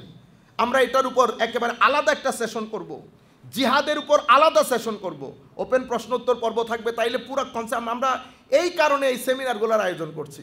এখানে ধারাবাহিকভাবে আমরা পরিপূর্ণরূপে জ্ঞান বেসড কনসেপচুয়াল ক্লারিটি হবে, আপনারা যেন একটা হেদায়েতের আলো দেখতে পান, এবং এই বিষয়গুলা যেটা আমার নবী রেখে গেছেন সেটার সাথে আধুনিক সমাজের একটা কম্পারেটিভ স্টাডি করব, যাতে আপনারা বুঝতে পারেন আমার নবীর আনিত বিধান বর্তমান সময়ের জন্য কতটুকুন রেলেভেন্ট, এবং বর্তমানের যাবতীয় সমস্যা সমাধানের জন্য আমার নবী সাল্লাল্লাহু আলাইহি ওয়াসাল্লামের আনিত বিধান কতটুকুন এফেক্টিভ, এই বিষয়টা মানে সামনে রেখে আমরা এই সেমিনারগুলোর আয়োজন করেছি। কিছুক্ষণের মধ্যে আমরা শেষ করে দেবো ইনশাআল্লাহ। আমার নবী সাল্লাল্লাহু আলাইহি, খিলাফা কি? খিলাফা মানে আমি আল্লাহর পক্ষ থেকে আল্লাহর প্রতিনিধি। আল্লাহ কি কাজ করেন? আল্লাহ রব্বুল আলামিন, আমরা সূরা ফাতিহার এই 5টা আয়াতের মধ্যে আসি, আলহামদুলিল্লাহি রব্বিল আলামিন। আল্লাহ আমাদের রব, আল্লাহ আমাদের ইলা, আল্লাহ আমাদের রহমান, আল্লাহ আমাদের রহিম, আল্লাহ আমাদের মালিক। আমি যখন খেলাফতে আসব তো ইলা তো আমি হতে পারবো না, ইলা ওয়ান অ্যান্ড অনলি, এটা আমাদের মালিক। আমরা শুধু আল্লাহর কদমে সিজদা করব, বস, এটা আমাদের মালিকের। রব্বুল আলামিন, আল্লাহ কুল কায়নাতের প্রতিপালক। তো আমি যখন আল্লাহর প্রতিনিধি হব, রুবুবিয়তের এই ফুয়ুজাত আমার ভিতরে আসতে হবে। তো আমার ভিতরে যদি রুবুবিয়তের ফুয়ুজাত আসে, আমার সিনা বিস্তৃত হবে। তখন আমি মানুষকে যখন উপকার করব, আমি কখনো তার দেশ গ্রাম দেখে উপকার করব না। সব মানুষ আমার কাছে সমান হবে। আউলিয়ায়ে কেরামের মাজারে আমার কাছে আসে কোনো হিন্দু, আউলিয়ায়ে কেরামের দরবারে এখনো হিন্দুরা আসে। কেন? কারণ আমার আউলিয়ায়ে কেরাম হচ্ছেন আমার নবীর রহমতুল্লিল আলামিন এবং আল্লাহর রব্বুল আলামিনের পরিপূর্ণ ফয়েজ প্রাপ্ত পৃথিবীর প্র্যাকটিক্যাল ডেমনস্ট্রেশন, পৃথিবীর ব্যবহারিক দলিল হচ্ছেন এনারা। আপনি যদি জিজ্ঞেস করেন, বলেন তো দেখি আল্লাহ রব্বুল আলামিন মানে আল্লাহর প্রতিপালকত্ব কেমন হয়, তো আপনি নবীকে দেখতে হবে। অতঃপর নবীর পরে নবীর যারা অরিজিনাল ওয়ারিস, যারা নবীর ফুলের খুশবু, তারা হচ্ছেন আউলিয়ায়ে কেরাম। তো এটা হচ্ছে আলহামদুলিল্লাহ রব্বিল আলামিনের ফয়জাত। এরপরে আমার আল্লাহ আর রহমান, আমার আল্লাহ যখন পৃথিবীকে দয়া করেন তো কারো যোগ্যতা দেখেন না। যদি যোগ্যতা দেখে দয়া করতেন তাহলে আমিও তো দয়া পাইতাম না। তো আল্লাহ দুনিয়ার দয়া করেন, যোগ্যতা না, আপনার প্রয়োজন অনুসারে। আউলিয়ায়ে কেরামের দরবারে আপনি যান, আউলিয়ায়ে কেরাম কখন আপনাকে বের করে দেবেন না। এই জন্য ইসলামের সহি রূপ হচ্ছে তাসাউফ তরিকত, আমরা না। আমাদের কাছে আসলে তো মানুষ দিন ধর্ম ছেড়ে দেবে। আমার কাছে আসলে মানুষ আমি আপনাকে একটা সিম্পল কথা বলি, এখন উনি দুনিয়াতে আছেন, হায়াতে আছেন, আল্লাহ ওনাকে হায়াতে তৈয়বা দান করুক। অনেক বড় সুফি আল্লাহর ওলি। তো ওনার কাছে এখন যিনি বলছেন, উনি ভদ্রলোক, অনেক বড় লোক, অনেক বড়। উনি বলতেছেন, ভাইজান আমি আমি বললাম এটা কেমনে ছেড়েছেন? এটা আর বলিয়েন না, এটা ওই হুজুরের কাছে গেলাম একদিন, হুজুরকে বলছি হুজুর কিছু একটা করেন, আমি তো এটা ছাড়তে পারতেছি না বলতে পানির চেয়েও বসে বেশি পান করতেন, পানির চেয়ে। আমরা বিস্কিট খেয়ে যে পানি খাই, উনি বিস্কিট খেয়ে ওইটা খান, হয়ে গেছে আর কি, অভ্যস্ত হয়ে গেছে। চিন্তা করে দেখেন তো, উনি যদি আমার কাছে আসতেন, আমি বলতাম বেয়াদব, আর কথা বলার জায়গা পান নাই, বের করে দিতাম। কিন্তু কারণ আমি রহমানের ফেজে ফেজ প্রাপ্ত না, রহমানিয়তের ফেজে ফেজ প্রাপ্ত আল্লাহর ওলিরা, যাদেরকে আমরা সত্যিকার অর্থে যারা সুফিয়া, তারা এরা মানসিকভাবে এদের সিনা আটলান্টিকের মতো বিস্তৃত হয়, অনেক গভীর হয়, অনেক সহনশীল হয়। এরা মানুষের গুনাহকে সাক করে ফেলে। ওভার মেশিন আছে না, ওভার মেশিনের মতো মানুষের গুনাহ সাক করে, মানুষের টেনশন সাক করে ফেলে। এরা এত বেশি ভিতরে, এদের এত বেশি এনার্জি থাকে, এদের এনার্জি লেভেল, বর্তমান সায়েন্টিস্টরা বলেন এদের এনার্জি লেভেল 500 পর্যন্ত হয়। তো যাদের এনার্জি লেভেল 500 পর্যন্ত হয়, তারা তাদের সামনে যেই আসুক, তারা মিনিমাম 7 কোটি মানুষকে শান্তি বিতরণ করতে পারে। এটা সায়েন্স বলছে, পাওয়ার ভার্সেস ফোর্স, ওই বইয়ের মধ্যে উনি লিখেছেন। আমরা এনাদেরকে আল্লাহর বলি বলি, আমাদের পরিভাষায় আমরা আল্লাহর বলি। সেই কারণে আল্লাহর বলিদের সোহবত, সুফিয়াদের সোহবত, আপনি কিছু কোনো কথাবার্তা বলতে হয় না, আপনি শুধু যাবেন, বসবেন, চেহারা দেখবেন, ভিতরে রিল্যাক্স হয়ে যাবে। আপনি দেখেন আমরা রুমে বসে থাকি, হঠাৎ করে মানুষ একটা আসে, দেখলে মাথা খারাপ হয়ে যায়। এই যে আপনি বলেন না ভাই আপনার,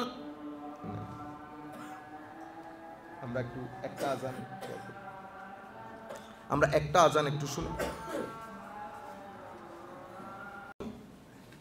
উনি আসলেন তো, উনি বলছেন বেটা একটা কাজ করেন, আপনি আমাদের বিশুদ্ধবারে প্রোগ্রাম আছে, আসেন। হুজুর আমি যে আপনার ওখানে বসে থাকবো, আমি তো অতক্ষণ না খেয়ে বসে থাকতে পারবো না। হুজুর বলতেছেন বেটা 2 ঘন্টাও পারবেন না? হুজুর 1 ঘন্টা পারতে অসুবিধা, আমি 2 ঘন্টা কেমনে ম্যানেজ করি? আপনি দেখেন মানে বরদাস্ত এবং হেকমত কাকে বলে। হুজুর বলতেছেন আচ্ছা একটা কাজ করিয়েন বেটা, পকেটে করে নিয়ে আসিয়েন, আমি ব্যবস্থা করে দেবো এখানে। চিন্তা করতে পারতেছেন? আমি ব্যবস্থা করে দেব। তো উনি বলতেছেন আমিও কোটে, লং কোট, শীতের মৌসুম, আমিও লং কোটে করে নিয়ে গেছি বিসমিল্লাহ করে। তো যেহেতু আমি বড় পর্যায়ের লোক, হুজুর তখন খাদেমকে বলেছেন বেটা আমার পাশে একটা চেয়ার দিয়ে দেন। তো চেয়ার দিছে, হুজুরও বক্তব্য বাড়াই দিছে, আরো 2 ঘন্টার পরিবর্তে 3 ঘন্টা হয়ে যায়, হুজুরের বক্তব্য শেষ হয় না।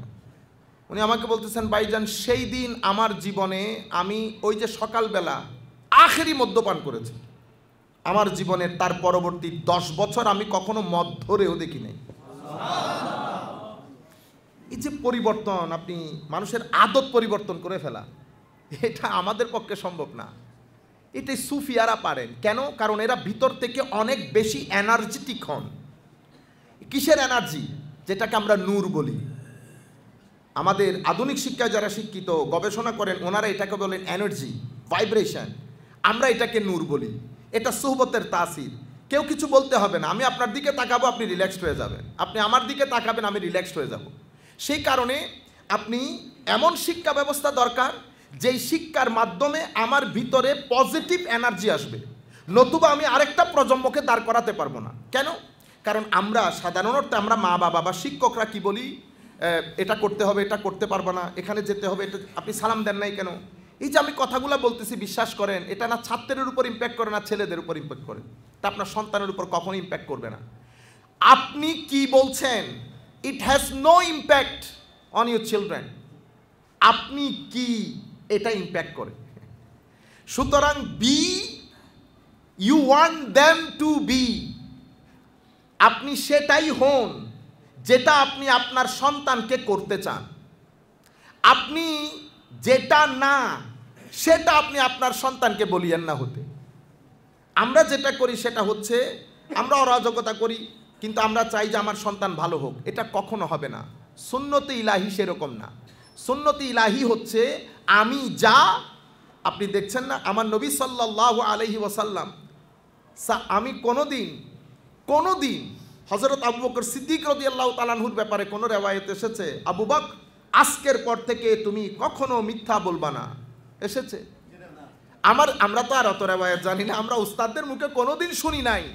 অন্তত সিহাসিত্তার মধ্যে, মুসনাদ ইমাম আহমদ ইবনে হাম্বলের মধ্যে, তাবারানির মধ্যে আমাদের যতটুকু অ্যাক্সেস আছে, আমরা কখনো দেখি নাই হযরতে আবু বকর সিদ্দিককে আমার নবী বলেছেন, Abu Bakr always speak the truth. No, he never said this. কিন্তু আবু বকর সিদ্দিক সিদ্দিকে আকবর। কেন? কারণ আমার নবী বলেন নাই, আমার নবী যা আবু বকরও হয়েছেন তা। বুঝতে পেরেছেন? এগুলো মুখে মুখে আসে না। ফারুক, তুমি চেষ্টা করবা সব সময় হকের উপরে থাকতে। আমার নবী কখনো বলেন না এই কথা, কিন্তু উনি ফারুকে আজম। কেন? কারণ আমার নবী ফারুকে আজম। আমার নবী ফারুকে আজম বানানোর মেশিন। আমার নবী যা, আমার নবীর সাথে যারা থেকেছেন তারাও তা। সুতরাং আপনি কি বলছেন? Your word has no impact on your audience. আমি ধরেন এখানে বক্তব্য দিতে আসছি, আমার ওয়ার্ড আমার শ্রোতার উপর কোনো ইম্প্যাক্ট করবে না। যা ইম্প্যাক্ট করবে সেটা আমার নিয়ত, আমার এখলাস, আমার ভিতরের নূর। How energetic I am spiritually. আমার স্পিরিচুয়াল এনার্জি আপনাকে ইম্প্যাক্ট করবে। আগের যুগের উলামায়ে কেরামের মজলিসে বসলে হেদায়েত হতো, আমার মজলিসে বসলে হেদায়েত হয় না। কারণ আগে যিনি ওয়াজ করতেন, he was spiritually energetic. I am spiritually not energetic. Spiritually his level was 500. Spiritually my level is below 200. Below 200 মানে I am the poorest one. গরিব মানুষ। আমি নিজের কাছে খাউন দাউনের টাকা না, আমি আপনাদের সহযোগিতা কেমনে করব? আপনারা বুঝতে পারছেন? এই এখন আমার শিক্ষা ব্যবস্থার মধ্যে আমাকে এটা মাথায় রাখতে হবে। আমি শিক্ষা ব্যবস্থার মধ্যে শুধুমাত্র শরীর খেয়াল করলে হবে না, আমাকে স্পিরিচুয়ালি এনার্জেটিক করার জন্য আমার নবীর শরণাপন্ন হতে হবে। কারণ স্পিরিচুয়াল এনার্জি বিতরণকারী শুধুমাত্র আল্লাহর নবী।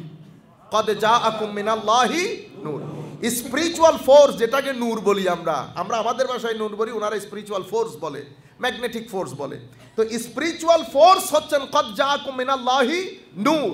আমার নবীর এই নূরের এনার্জি যারা যারা নিয়েছেন, এবং মাঝে মধ্যে ঘটনা এমন ঘটে যায়, যেমন হযরত আমরা কেস স্টাডি হিসেবে শেখ আব্দুল কাদের জিলানী রাদিয়াল্লাহু তাআলা আনহুকে নিই। হুজুর আব্দুল কাদের জিলানী হচ্ছেন, আমরা যদি কোরআনে পাকের ওই আয়াত পড়ি, সুম্মা কাসাত কুলুবুকুম ফাহিয়া কাল হিজারাতি ওয়া শাদ্দু কাসওয়া ওয়া ইন্না মিনাল হিজারাতি লামা ইয়াতাফাজ্জারু মিনহুল আনহার। তাফজির মানে তো আপনারা বুঝেন, মানে ফেটে যখন বানের পানির মতো পানি যায়, তখন কত লোকালয় ধ্বংস করে দেয় না? তো আমার আল্লাহ বলতে চাচ্ছেন, অতঃপর তোমাদের অন্তর অনেক কঠিন হয়ে গেছে, তবে তোমাদের অন্তর পাথরের চেয়ে কঠিন হয়ে গেছে। কিন্তু মনে রাখো, পাথরের মধ্যেও কিছু পাথর এমন আছে যেটা ফেটে পানি যখন বের হয় লোকালয় বন্যায় ডুবে যায়। তো একটা পাথর বাগদাদের জমিনে উঠেছে, বাগদাদের জমিনে সেই পাথরের সিনা ফেটেছে। কই বাগদাদ, কই বাংলাদেশ? সেই পাথরের পানি আজকের দিন পর্যন্ত মানুষের সিনাকে এনার্জেটিক করছে। আজকেও আপনি বলছেন হুজুর গৌসুল আজম আব্দুল কাদের জিলানী, বাংলার ঘরে ঘরে, পৃথিবীর ঘরে ঘরে গৌসুল আজমকে নিয়ে স্টাডি হচ্ছে। কেন? কারণ সব কিছুর মরণ আছে, এনার্জির মরণ নাই। এনার্জির মরণ নাই। এনার্জি, সেই যুগের এনার্জি ফেটেছে আজকের যুগ পর্যন্ত। কোথায় ফেটেছে? সেটা বাংলাদেশ পর্যন্ত হাজারে হাজারে মাইল দূরে মানুষজনকে আলোড়িত করছে, এনার্জি দিচ্ছে। এখানে তো হুজুর গৌসুল আজম নাই, কিন্তু আপনি যখন গৌসুল আজমের মাহফিল করেন, মাহফিলের মাধ্যমে শত লোক এনার্জেটিক হয়, তাদের এনার্জি বাড়ে। এনার্জি বাড়ে, সেটার এটার আপনি কেমনে বুঝবেন? যখন আপনার মেন্টাল হেলথ এনার্জেটিক হবে, আপনার ডিপ্রেশন কমে যাবে, সুইসাইড কমে যাবে, আপনার মানসিক যে স্বাস্থ্যকর, মানসিক যে অসুস্থতা, সেগুলা কমে মিনিমাম লেভেলে আসবে। আপনারা মনে রাখবেন একটা জিনিস আপনাদেরকে ইঙ্গিত দিই, আমাদের দেশে যে মাহফিলগুলা, আমাদের ভাইয়েরা সবসময়, আমি এই যে কিছুক্ষণ আগেও বলেছি হেদায়েত হয় না, মনে রাখবেন মাহফিল শুধু হেদায়েতের জন্য হয় না। মাহফিল হেদায়েতের জন্য হয়, মাহফিল আমি আপনাকে কিছু শেখানোর জন্য হয়, মাহফিল আপনার মানসিক স্বাস্থ্যকে ব্যালেন্স রাখার জন্য হয়।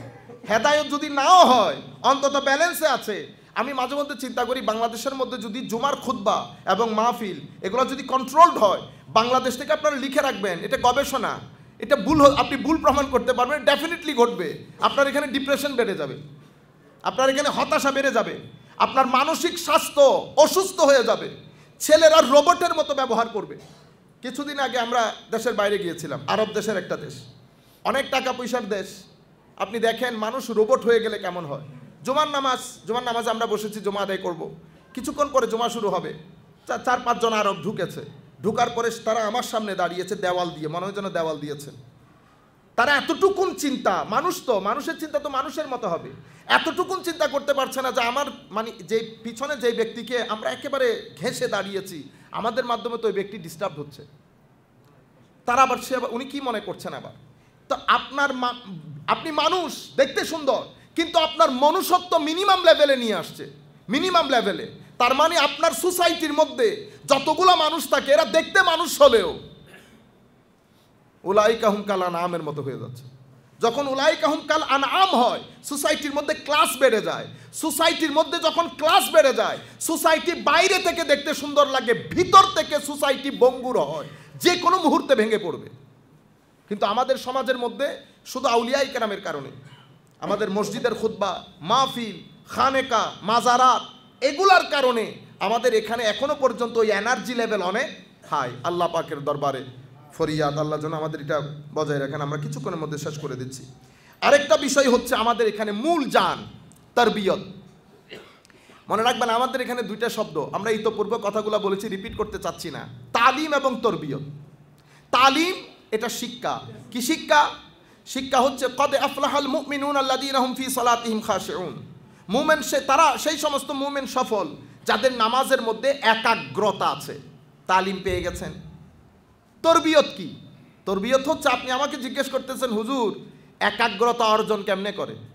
আটকায় গেলাম না আমি আপনাকে বলতেছি, আমি আপনাকে শুধু একাগ্রতা কাকে বলে সেটা বলতে পারবো, একাগ্রতা কিভাবে অর্জন করে সেটা তো আমি আপনাকে বলতে পারবো না। কেন? কারণ আমি নিজে তরবিয়ত প্রাপ্ত না, আমার কাছে শুধু তালিম আছে। সেই কারণে আল্লাহ আমাদের দুইটা জিনিস ডেভেলপ করেছেন শুরু দিয়ে একেবারে, সামিআন বসিরা। সামিআন বসিরা, তালিম যায় সামি দিয়ে, সামা দিয়ে কি যায়? তালিম। এই যে আমি কথাগুলো বলেছি আপনি শুনেছেন, এখন আপনি দেখতে চাচ্ছেন, তো দেখতে চাইলে আমি আপনাকে কেমনে দেখাবো? তো কোরআনের আয়াত শুরুতে নাজিল হয়েছে, ফর এক্সাম্পল কদ আফলাহাল মুমিনুন আল্লাযীনা হুম ফি সালাতিহিম খাশিউন। সাহাবায়ে কেরাম শুনেছেন, এখন সাহাবায়ে কেরাম খাশিউনের একটা ডেমনস্ট্রেশন দেখতে চাচ্ছেন, এক্সাম্পল দেখতে চাচ্ছেন। কাকে দেখেছেন? আমার নবীকে। তাহলে আমার নবী হচ্ছেন তরবিয়ত, কোরআন হচ্ছে তালিম। কান দিয়ে কোরআন শুনেছি, চোখ দিয়ে আমার নবীর ডেমনস্ট্রেশন দেখেছি।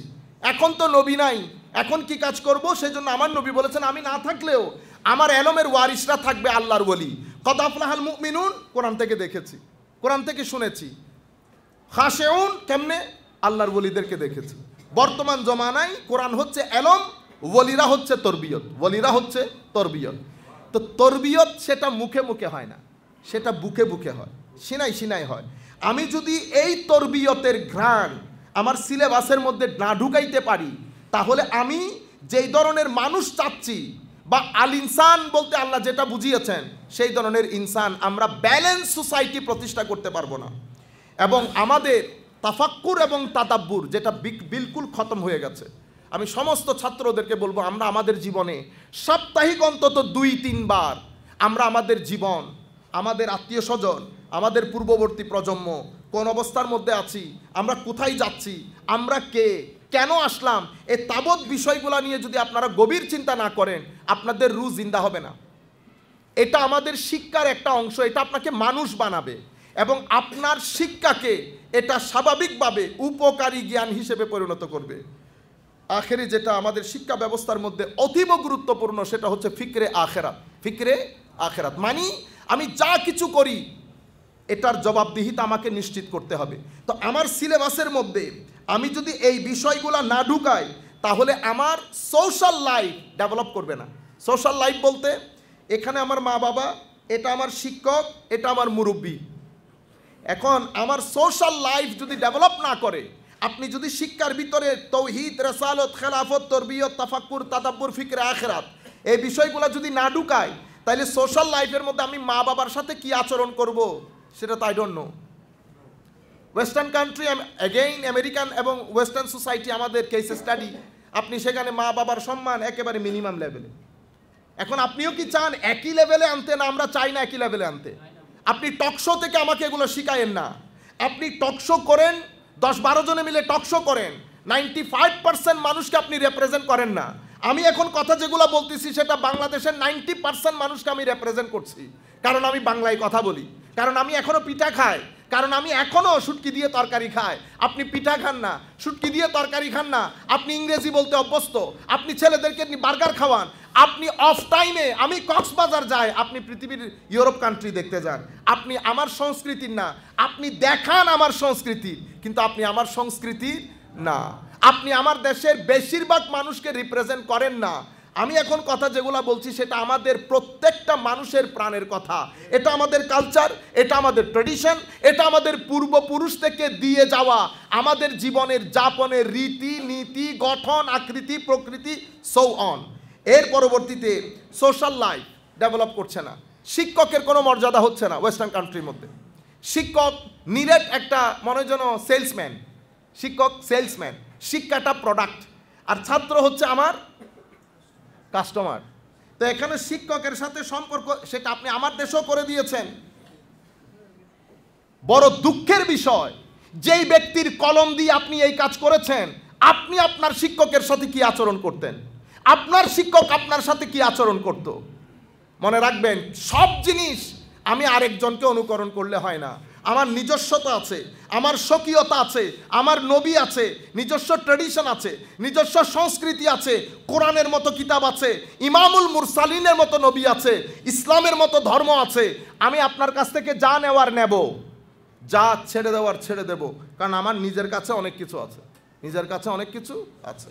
সম্মানিত উপস্থিতি, আমি কথা সংক্ষিপ্ত করি। তো কাস্টমার, সেলসম্যান, প্রোডাক্ট, কিন্তু আমার কাছে শিক্ষক তো আমার সেলসম্যান না, আমার প্রাণের প্রাণ, আমার প্রাণের স্পন্দন। মানে আপনার কাছে দুইটা শিক্ষা ব্যবস্থা, এক শিক্ষা ব্যবস্থায় আপনার শিক্ষক আপনার সেলসম্যান, আরেক শিক্ষা ব্যবস্থায় আপনার শিক্ষক আপনার spiritual master. Choice is yours, which one you gonna take. If you want to take that one, then you'll have to face the same consequence that are being faced by the European countries. আমরা আমাদের ছেলেদেরকে ওই জায়গায় নিয়ে যেতে চাচ্ছি না। মা বাবা একই ঘটনা, বড় একই ঘটনা। আপনার সিলেবাসকে আপনি এভাবে সাজাবেন যে এই সিলেবাস আমার ছেলেকে মনুষ্যত্বের ভিতরে এই অ্যাওয়ারনেস দেবে, এই অ্যাওয়ারনেস যে এটা আমার বড়, এটা আমার মা বাবা, এটা আমার উস্তাদ, তাদের সাথে আমার ডিলিংসটা এভাবে করতে হবে। এর পরবর্তীতে মোরাল লাইফের ক্ষেত্রে আমার উদারতা, সহনশীলতা, ন্যায়পরায়ণতা, শেয়ারিং করা আমার জিনিসপত্র। আপনি শিক্ষা ব্যবস্থার মধ্যে আপনি এই মোরাল লাইফের এই বিষয়গুলো যদি গুরুত্ব না দেন, তাহলে তো তার মোরালিটি ডেভেলপ করবে না। তার মোরালিটি ডেভেলপ না করলে আমরা সমাজের মধ্যে একসাথে থাকা সম্ভব না। এর পরবর্তীতে আমাদের স্পিরিচুয়াল লাইফ এবং পজিটিভ ব্যালেন্স পার্সোনালিটি, যে পার্সোনালিটি পাহাড়মুখীও হবে না এবং অতিরিক্ত শপিং মলমুখীও হবে না, ইন বিটুইন থাকবে। আমরা আর কথা না বাড়াই, সময় একেবারে শেষ। আমাদের বক্তব্যে 10% আমরা বলতে পেরেছি। আমরা শুধুমাত্র আখেরি আমাদের শিক্ষার ক্যারেক্টারিস্টিক্স কী হওয়া উচিত কোরআনের 2-3 আয়াতের মাধ্যমে এটা বলে আমরা শেষ করে দেব। যে আয়াত আমি আপনাদের সম্মুখে পড়েছিলাম সেটা ছিল আল্লাহ রাব্বুল আলামিন ইরশাদ করেছেন এই আয়াতের মধ্যে, ওয়ালাকাদ জিনাহুম বিকিতাব ফাসসালনাহু আলা ইলম হুদান ওয়া রাহমাতান লিকাওমি ইউমিনুন। আমার এই কিতাব এটা জ্ঞান বেসড, এটা জ্ঞান বেসড। তো জ্ঞান কি করে, জ্ঞান কি কি প্রোভাইড করে? এলম প্রোভাইড করে, হেদায়েত প্রোভাইড করে, মার্সি প্রোভাইড করে। তো প্রথম কাজ, জ্ঞান আপনাকে গাইডেন্স দেবে। দ্বিতীয়, জ্ঞান আপনাকে মার্সি, দয়ালু হওয়া, দয়া বিতরণ করা, উগ্রবাদী হওয়া না, উগ্রতা বিতরণ করা না। আমার জ্ঞান আমাকে ইন্টিগ্রেটেড করতে শেখায়, ডিসইন্টিগ্রেশন না, মার্সি, হার্শনেস না। আমার জ্ঞান আমাদেরকে শেখায় আমরা যেন ব্যালেন্স মেন্টালিটির হই এবং আমরা যেন গড ফিয়ারিং হই। আমাদের ভিতরে যেন কনফিডেন্ট এমন পার্সোনালিটি, যে পার্সোনালিটির মধ্যে কনফিডেন্স থাকে। আল্লাহ রাব্বুল আলামিন আমাদের হামি ও নাসির হোক। এবং ইউথদেরকে বিশেষ করে যে কথাগুলো যেটা বলা দরকার ইউথের জন্য, আমরা সত্যকে অনুসন্ধান করেন, সত্য অন্বেষণকারী হন, নিজের জীবনের পারপাস নিয়ে চিন্তা করেন, আমার নবীর এশক আদব মহব্বত ভিতরে ধারণ করেন, এটা আপনাকে জিন্দেগি দেবে। 1 সপ্তাহের জন্য হলেও ধারণ করেন, জোর করে হলো, মানুষ পরীক্ষার জন্য অনেক কিছু করে না, পরীক্ষা হইল করেন। আমার নবীর এশক আদব মহব্বত এই জমানায় আপনার অন্তরের সবচেয়ে বড় খাদ্য। এটা আপনার ভিতরের জগৎকে আন্দোলিত করবে। নবীর মহব্বত যখন করবেন 3টা জায়গার মহব্বত অটোমেটিক্যালি রিকোয়ার্ড হয়ে যাবে। আহলে বাইত রসুলের মহব্বত, সাহাবায়ে কেরামের মহব্বত, আউলিয়ায়ে কেরামের মহব্বত। এটা আমার আল্লাহ রসুলের মহব্বতের সাথে জড়িত। আরেকটা ব্যাপার আপনাদেরকে যেটা বলবো যে তিলাওয়াতে কোরআন, আপনারা জোর করে হলেও চেষ্টা করেন কোরআনের তিলাওয়াত যেন বাদ না যায়। আমরা সপ্তাহের পর সপ্তাহ চলে যাই, কোরআন শরীফ পড়ি না। অতটা হচ্ছে আল্লাহর কালাম। আমি যে কথাটা বলেছি আল্লাহর কালাম, হয়তো আমি মুখ দিয়ে বললাম, আমার মুখেরও তাসির নাই, আপনি হয়তো কান দিয়ে শুনেছেন। ঘুমে চোখ বন্ধ করে একবার চিন্তা করবেন আমি আল্লাহর কালাম বলতে কি বোঝাতে চেয়েছি। কালামে ইলাহি আমার আল্লাহর কথাবার্তা, সেটা কোরআনে পাকের আদলে আমার হাতে। আমি কোরআন পাক পড়া আর আল্লাহর কথাবার্তা শোনা এক কথা। কোরআনে পাক পড়া, আল্লাহর কথাগুলোকে আবার রিড করা এক কথা। কোরআনে পাক পড়বেন, এটা আপনার ভিতরের জগৎকে আন্দোলিত করবে। তবে এশকে রসুল ছাড়া যদি কোরআনে পাক পড়তে যান, ইউদিল্লু বিহি কাসিরা, আপনি পথভ্রষ্টতার দিকে চলে যাওয়ার সম্ভাবনা থাকবে। কারণ কোরআনে পাক পড়ে যদি উগ্রতার দিকে চলে যান, তাহলে তো মুনাফিকদের কাতারে নাম লিখে যাবে। সেই কারণে আপনি এই চ্যানেল দিয়ে আঁকতে হবে, এশকে রসুলের চ্যানেল দিয়ে, যেই চ্যানেল দিয়ে সাহাবায়ে কেরাম এসেছেন। এর পরবর্তীতে পাঞ্জেগানা নামাজ, এটা বড় জরুরি। আমাদের আজকের শিক্ষা ব্যবস্থা, এই শিক্ষা ব্যবস্থার মধ্যে এই প্র্যাকটিসগুলো, এগুলো আমাদের স্পিরিচুয়াল প্র্যাকটিস। এগুলো আমাদের পার্সোনালিটিকে সহনশীল করবে, শালীন করবে, ব্যালেন্স করবে। এর পরবর্তীতে আরেকটা কাজ চেষ্টা করবেন যে আমরা এখন যে মিশন, এই যে মানুষের কাছে শান্তি, নবীর প্রেম, ভালোবাসার কথা প্রসার করা এবং জ্ঞান বেসড একটা সোসাইটি তৈরি করা, এই মিশন নিয়ে কাজ করবেন। ঘরে কিতাবপত্র রাখবেন আউলিয়ায়ে কেরামের, মানুষের কাছে এটা পৌঁছাবেন, নিজেও এগুলাকে ধারণ করবেন। কারণ এগুলা যদি না হয় তাইলে আমরা অনেক মানুষ হয়ে লাভ নাই। আমরা একসাথে যদি এটাকে মিশন হয়ে কাজ করতে পারি, এই জায়গা অনেক সুন্দর হবে, বাংলাদেশ অনেক সুন্দর দেশ। আমরা যদি ভালো হই তাইলে এই দেশ অনেক দারুণ একটা দেশ হবে। সবাই ভালো থাকুন, সুস্থ থাকেন। আমরা যতটুকুন পেরেছি, সময়ের সংক্ষিপ্ততাও আছে, মানসিকভাবেও আমরা বলার ওই পর্যায়ে না, এই পরিমাণ টায়ার্ড। গত বেশ কিছুদিন অনেক বেশি সফর হচ্ছে, তবু আল্লাহর তৌফিক, আল্লাহ যতটুকুন তৌফিক দিয়েছেন আমি আপনাদেরকে বলার চেষ্টা করেছি। সবাইকে আল্লাহর হেফাজতের চাদরে আবৃত করুন। মাওলাই করিম আমাদের ভিতরের জগতে আল্লাহর নূর, মারেফতের নূর এবং নবীর এশকের নূর দিয়ে আমাদেরকে ভরপুর করুন। আমিন। ওমা আলাইনা ইল্লাল বালাগুল মুবিন। আসসালামু আলাইকুম।